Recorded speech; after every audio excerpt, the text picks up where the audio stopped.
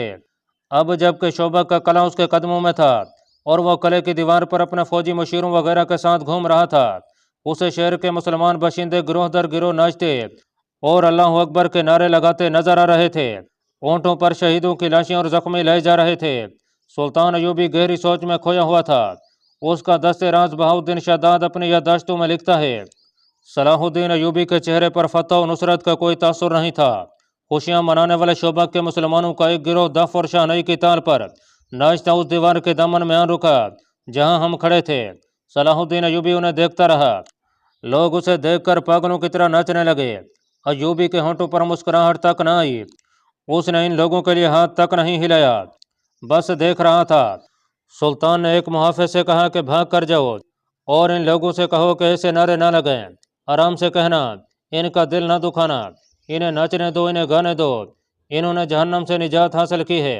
میری زندگی ان لوگوں کی خوشیوں کے لیے وقف ہے۔ وہ اور کچھ نہیں کہہ سکا کیونکہ اس کی آواز بھرا گئی تھی۔ یہ جذبات کا غلبہ تھا۔ اس نے منہ پھیر لیا۔ وہ ہم سب سے اپنے آنسو چھپا رہا تھا۔ کچھ دیر بعد اس نے ہم سب کی طرف دیکھا اور کہا کہ ہم ابھی فلسطین کی دہلیز پر پہنچے ہیں۔ ہماری منزل بہت دور ہے۔ ہمیں شمال میں وہاں تک جانا ہے جہاں سے بحیرہ روم کا ساحل گھوم کر مغرب کو جاتا ہے۔ ہمیں سرزمین عرب سے آخری صلیبی کو دھکیل کر بحیرہ روم میں ڈبونا ہے۔ وہیں سلطان ایوبی نے اپنے متعلقہ مشیر کو حکم دیا کہ سارے شہر میں منادی کرا دو، کہو کہ کوئی غیر مسلم اس خوف سے شہر سے نہ بھاگے کہ مسلمان انہیں پریشان کریں گے۔ کسی کو کسی مسلمان فوجی یا شہری سے کوئی تکلیف پہنچے تو وہ قلعے کے دروازے پر شکایت کرے، اس کا ازالہ کیا جائے گا۔ اس نے زور دے کر کہا کہ ہم کسی کے لیے تکلیف اور مصیبت کا نہیں، پیار اور محبت کا پیغام لے کر آئے ہیں۔ اگر کسی نے اسلامی حکومت کے خلاف کوئی بات یا حرکت کی تو اسے اسلامی قانون کے تحت سزا دی جائے گی جو بہت سخت ہوگی۔ اور یاد رکھو کہ اسلامی قانون سے نہ کوئی غیر مسلم بچ سکتا ہے نہ مسلمان۔ اس کے ساتھ ہی اس نے حکم دیا کہ شہر میں اگر کوئی صلیبی فوجی یا جاسوس چھپا ہوا ہے یا اسے کسی نے اپنے گھر میں پناہ دے رکھی ہے تو وہ فوراً اپنے آپ کو مسلمان فوج کے حوالے کر دے۔ سلطان ایوبی کی فوج قلعے کی ایک دیوار توڑ کر اندر گئی تھی۔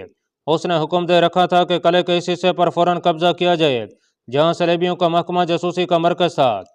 اس کے جاسوسوں نے اسے اس مرکز کے متعلق بہت سی معلومات دے رکھی تھیں اور رہنمائی بھی کی تھی، مگر صلیبی اتنے اناڑی نہیں تھے۔ انہوں نے سب سے پہلے اسی حصے کو خالی کیا اور دستاویزات نکال کر لے گئے تھے۔ ان کی جاسوسی کا سربراہ ہرمن اور اس کے دیگر ماہرین وہاں سے غائب ہو چکے تھے۔ البتہ 8 لڑکیاں پکڑی گئی تھیں جو علی بن سفیان کے حوالے کر دی گئی تھیں۔ وہ ان سے معلومات لے رہا تھا۔ ان لڑکیوں نے بتایا تھا کہ کم و بیش 20 لڑکیاں وہاں سے نکل گئی ہیں۔ وہ سب اپنے طور پر بھاگی تھیں۔ ان کے ساتھ کوئی مرد نہیں تھا۔ مرد جاسوس بھی نکل گئے تھے۔ ان 8 لڑکیوں میں سے ایک نے اپنی ساتھی لڑکی لوزینہ کے متعلق بتایا کہ اس نے ایک مسلمان فوجی کو قلعے سے فرار کرا کے خودکشی کر لی تھی۔ ناظرین، شوبک میں امن اور شہری انتظامات بحال کرنے کی سرگرمیاں تھیں اور کرک میں شوبک پر حملے اور اسے سلطان ایوبی سے چھڑانے کی سکیمیں بن رہی تھیں، لیکن صلیبی حملے کے لیے اتنی جلدی تیار نہیں ہو سکتے تھے جتنا وہ سمجھتے تھے۔ ان کے سامنے پہلا سوال تو یہ تھا کہ ان کے عالم جاسوس نے بڑی پکی اطلاع دی تھی کہ سلطان ایوبی کرک پر حملہ کرے گا۔ اس کی فوجیں کرک کی طرف آ رہی تھیں۔ ان کے قاہرہ کے جاسوسوں نے بھی ناقابل تردید اطلاعیں دی تھیں کہ سلطان ایوبی کی فوج کرک پر حملہ کرے گی جس کی کمان وہ خود کرے گا، مگر آدھے راستے سے اس کی فوجوں نے رخ بدل دیا اور ایسی چالیں چلیں کہ صلیبی فوج جو مسلمانوں کو روکنے کے لیے گئی تھی شب خونوں کی زد میں آ گئی اور سلطان ایوبی نے کرک سے اتنی دور شوبک پر حملہ کر دیا۔ یہ سوال ایک کانفرنس میں پیش کیا گیا تھا جس میں صلیبی فوج کے اعلیٰ افسر اور صلیبی حکمران موجود تھے۔ ان کے محکمہ جاسوسی کا سربراہ جرمن نژاد ہرمن اور عالم جاسوس جسے سلطان ایوبی نے قاہرہ سے گرفتار کر کے رہا کر دیا تھا، ملزموں کی حیثیت سے کانفرنس میں پیش کیے گئے تھے۔ عالم جاسوس شوبک کے قلعے سے بھاگنے میں کامیاب ہو گیا تھا۔ اسے کانفرنس میں ہتھ کڑیوں میں پیش کیا گیا تھا۔ اس پر الزام یہ تھا کہ اس نے غلط اطلاع دے کر مسلمانوں کو فائدہ پہنچایا اور ان کی فتح کا باعث بنا ہے۔ اس نے ایک بار پھر بیان دیا کہ اسے یہ اطلاع کس طرح ملی تھی کہ سلطان ایوبی کرک پر حملہ کرے گا۔ اس نے یہ بھی کہا کہ اگر اس کی اطلاع میں کوئی شک تھا تو متعلقہ محکمے کو اس کے مطابق عمل نہیں کرنا چاہیے تھا۔ اس کے اس بیان پر ہرمن سے پوچھا گیا کہ اس نے جاسوسی کے ماہر کی حیثیت سے کیوں تسلیم کر لیا تھا کہ اس جاسوس کی لی ہوئی اطلاع بالکل صحیح ہے۔ مجھے اس ضمن میں بہت کچھ کہنا ہے، ہرمن نے کہا۔ میں یہ دعویٰ کر سکتا ہوں کہ میں جاسوسی اور سراغ رسانی کا ماہر ہوں، مگر کئی ایسے مواقع آئے ہیں جن میں میری مہارت اور میرے جاسوسوں کی محنت اور قربانی کو نظر انداز کیا گیا۔ اس کا نتیجہ یہ ہوا کہ میری مہارت فوج کی مرکزی کمان کے کسی حاکم یا کسی بادشاہ کے حکم کی نظر ہو گئی۔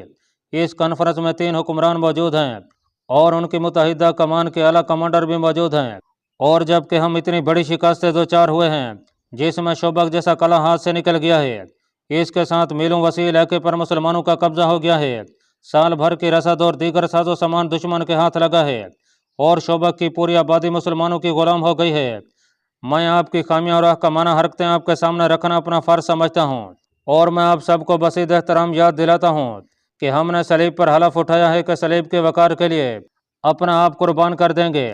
اگر آپ میں سے کسی کے ذاتی وقار کو ٹھیس پہنچے تو اسے صلیب کا وقار پیش نظر رکھنا چاہیے۔ ہرمن کی حیثیت ایسی تھی کہ کوناڈ گیا فلوزینان اور شاہ اگسٹس جیسے خود سر بادشاہ بھی اس کی بات رد کرنے کی جرات نہیں کرتے تھے۔ جاسوسی کا تمام تر نظام اس کے ہاتھ میں تھا، ان میں تباہ کار جاسوس بھی تھے۔ ہرمن کسی بھی حکمران کو خفیہ طریقے سے قتل کرانے کی ہمت اور اہلیت رکھتا تھا۔ اسے اجازت دے دی گئی تھی کہ وہ اپنا تجزیہ پیش کرے۔ میں یہ سمجھنے سے قاصر ہوں کہ دشمن کے راز معلوم کرنے کے لیے اور اس کی کردار کشی کے لیے صرف لڑکیوں پر کیوں بھروسہ کیا جا رہا ہے؟ اس نے پوچھا۔ اس لیے کہ عورت انسان کی بہت بڑی کمزوری ہے، کسی حکمران نے کہا۔ کردار کشی کا بہترین ذریعہ عورت ہے، لیکن آپ یہ نہیں سوچ رہے کہ نور الدین زنگی اور سلطان ایوبی نے اپنی فوجوں کی ایسی تربیت کی ہے کہ آپ لڑکیوں سے اس فوج کا کردار خراب تو نہیں کر سکتے اور نہ ہی کر سکے ہیں۔ اس فوج کے لیے شراب پینا سنگین جرم ہے۔ اسلام میں ہر کسی کے لیے شراب حرام ہے۔ اس پابندی کا اثر یہ ہے کہ مسلمان فوجی ہو یا شہری، وہ اپنے ہوش ٹھکانے رکھتا ہے۔ اگر صلاح الدین ایوبی شراب کا عادی ہوتا تو آج مصر ہمارا ہوتا، اور صلاح الدین ایوبی شعبہ کے قلعے کا فاتح نہ ہوتا بلکہ اس قلعے میں ہمارا قیدی ہوتا۔ میں یہ کہنا چاہتا ہوں، ہرمن نے کہا، کہ جاسوسی کے لیے لڑکیوں کا استعمال ناکام ہو چکا ہے۔ گزشتہ 2 برسوں میں ہم بڑی قیمتی لڑکیاں مصر میں بھیج کر مسلمان فوجیوں کے ہاتھوں مروا چکے ہیں۔ لڑکی کے معاملے میں یہ بھی یاد رکھیے کہ عورت ذات جذباتی ہوتی ہے۔ آپ لڑکیوں کو کتنی ہی سخت ٹریننگ کیوں نہ دیں، بعض اوقات حالات بہت ہی بگڑ جاتے ہیں۔ ان حالات میں مسلمان فوجی ہماری لڑکیوں کو تفریح کا ذریعہ بنانے کی بجائے انہیں پناہ میں لے لیتے ہیں اور ان کے جسموں کو اپنے اوپر حرام کر لیتے ہیں۔ لڑکیاں جذبات سے مغلوب ہو کے رہ جاتی ہیں۔ حال ہی میں ہماری ایک لڑکی کو صلاح الدین ایوبی کے ایک کمانڈر نے ڈاکوؤں سے بچایا اور زخمی ہو گیا۔ لڑکی اسے شوبک میں لے آئی، ہم نے اسے مسلمانوں کے کیمپ میں پھینک دیا۔ لڑکی نے اسے ہماری فوج کے ایک افسر کی وردی پہنا کر قلعے سے نکال دیا، اسے گھوڑا بھی دیا۔ میں نے لڑکی کو پکڑ لیا۔ لڑکی نے زہر کھا کر خودکشی کر لی۔ اس نے سزا کے خوف سے خودکشی نہیں کی تھی، اس نے محسوس کر لیا تھا کہ وہ گناہ گار ہے اور اپنے جسم کو دھوکے کے لیے استعمال کر رہی ہے۔ یہ احساس اتنا شدید تھا کہ اس نے زہر پی لیا۔ لڑکیوں کے خلاف میں ایک دلیل اور بھی دینا چاہتا ہوں۔ ہمارے پاس جو لڑکیاں ہیں ان میں زیادہ تعداد ان کی ہے جنہیں ہم نے بچپن میں مسلمانوں کے قافلوں سے یا ان کے گھروں سے اغوا کیا تھا۔ انہیں ہم نے اپنا مذہب دیا اور اپنی ٹریننگ دی۔ وہ جوان ہوئیں اور اپنا بچپن اور اپنی اصلیت بھول گئیں۔ انہیں یاد بھی نہ رہا کہ وہ مسلمانوں کی بیٹیاں ہیں، مگر ہم نے صرف نام بدلے، ان کا مذہب اور ان کا کردار بدلا، ان کے خون کو نہ بدل سکے۔ میں انسانی نفسیات کو سمجھتا ہوں، لیکن یہ میرا تجربہ ہے کہ مسلمان کی نفسیات دوسرے مذاہب کے انسانوں سے مختلف ہے۔ یہ لڑکیاں جب کسی مسلمان کے سامنے جاتی ہیں تو جیسے انہیں اچانک یاد آ جاتا ہے کہ ان کی رگوں میں بھی مسلمان باپ کا خون ہے، مسلمان کے خون سے ان کا مذہب نہیں نکلتا۔ تم یہ کہنا چاہتے ہو کہ کسی لڑکی کو جاسوسی کے لیے نہ بھیجا جائے؟ ایک کماندار نے اسے پوچھا۔ کسی ایسی لڑکی کو نہ بھیجا جائے جو کسی مسلمان کے گھر پیدا ہوئی تھی، ہرمن نے جواب دیا۔ اگر آپ لڑکیوں کو میرے محکمے سے نکال ہی دیں تو صلیب کے لیے بہتر رہے گا۔ آپ مسلمان عمرا کے حرموں میں لڑکیاں بھیجتے رہیں، آپ انہیں پھانس سکتے ہیں، وہ آسانی سے آپ کے ہاتھ میں آ جاتے ہیں کیونکہ انہوں نے میدان جنگ نہیں دیکھا، ان کی تلواریں ہماری تلوار سے نہیں ٹکرائیں، ہمیں ان کی صرف فوج پہچانتی ہے، دشمن کو صرف فوج جانتی ہے، اس لیے وہ ہمارے جھانسے میں نہیں آ سکتی۔ کانفرنس کے کمرے میں ایک صلیبی افسر داخل ہوا، گھر سے اٹا ہوا اور تھکا ہوا تھا۔ وہ اس فوج کے کمانڈروں میں سے تھا جو ریگستان میں چلی گئی تھی اور آہستہ آہستہ کرک کی طرف پسپاں ہو رہی تھی۔ وہ بہت پریشان تھا۔ اس نے کہا کہ فوج کی حالت اچھی نہیں، میں یہ تجویز لے کے آیا ہوں کہ کرک کی تمام تر فوج کے ساتھ کافی کمک ملا کر شوبک پر حملہ کر دیا جائے اور مسلمانوں کو مجبور کیا جائے کہ وہ آمنے سامنے کی جنگ لڑیں۔ اس وقت جنگ کی کیفیت یہ ہے کہ ہمارے دستے مرکزی کمان کے حکم کے مطابق کرک کی طرف پیچھے ہٹ رہے ہیں۔ مسلمانوں کے شاب خون مارنے والے دستے تھوڑی سی نفری سے رات کو عقبی حصے پر شاب خون مارتے اور غائب ہو جاتے ہیں۔ اللہ پاک کمی بیشی معاف فرمائے۔ اللہ آپ کا حامی و ناصر ہو، آمین۔